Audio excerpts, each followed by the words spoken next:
Isang araw na naman na kami ay nagkasama-sama ng Kapet Balay staff at ibinili ko silang lahat ng tigitigisang Havayanas. Ayan, so nandito kami ngayon sa Havayanas at pinapatawag ko na ang mga staff ng Kapet Balay at ibibili ko sila ng mga sleepers. Nakakain na sila sa Kabalen at nakapanood na ng sine, hindi nila alam na may sorpresa pa ako sa kanila. Okay. O, para ito lahat. Bibili ko kayo tigit-tigisang sleepers.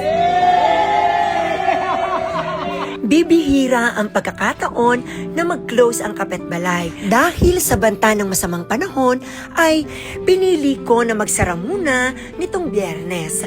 At syempre, dahil pagkakataon ko na ito para makasama sila at makabawi ako sa araw-araw na pagod ng aking Kapet Balay staff, dinala ko sila sa SM, nagkabalen, nagsine, at ngayon, ibinibili ko sila ng simpleng remembrance. At ito ay ang pagbili ng Havayanas. Sino may gusto? Alin pa? Sino pa? Alin pa? Iba? Alin? Alin? O, sino may gusto din? Pila din eh. O, sunod. Uy, ang akin po yung say dyan na lang. Alin? Hindi. Kumuha ka na. Kumuha ka na. Pati si Tutoy. Yay! Alin na kay Tutoy? Kuya lang gusto mong kulay.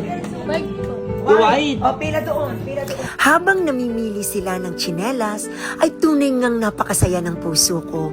Namutawi din sa aking isipan na parang ang tsinelas ay ang aking mga staff at ako, yung tipong mas maganda ang timbang ng lakad dahil magkakasama kami.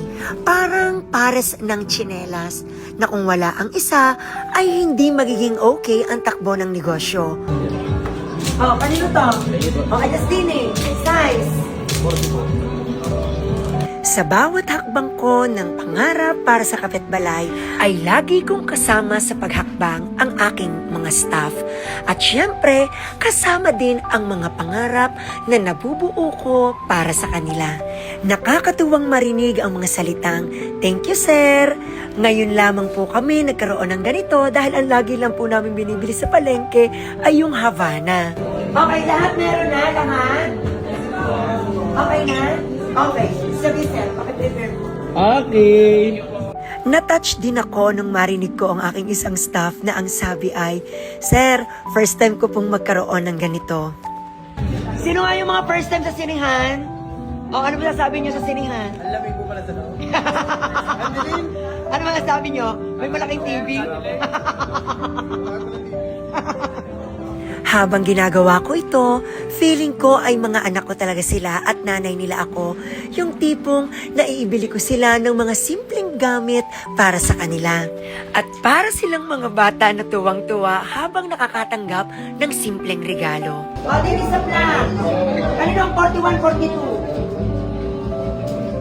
Sa dami nga namin ay hindi naging madali ang pagpili ng sizes at ng design ng aming binibiling tsinelas.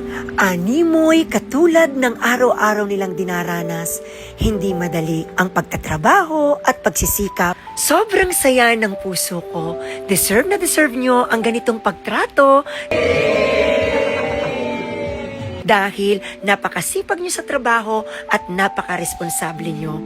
Lagi kong ipaparamdam sa inyo na dito sa Kapet Balay, hindi kayo empleyado lang. Pamilya tayo. Thank you for watching. Please like, share, and follow.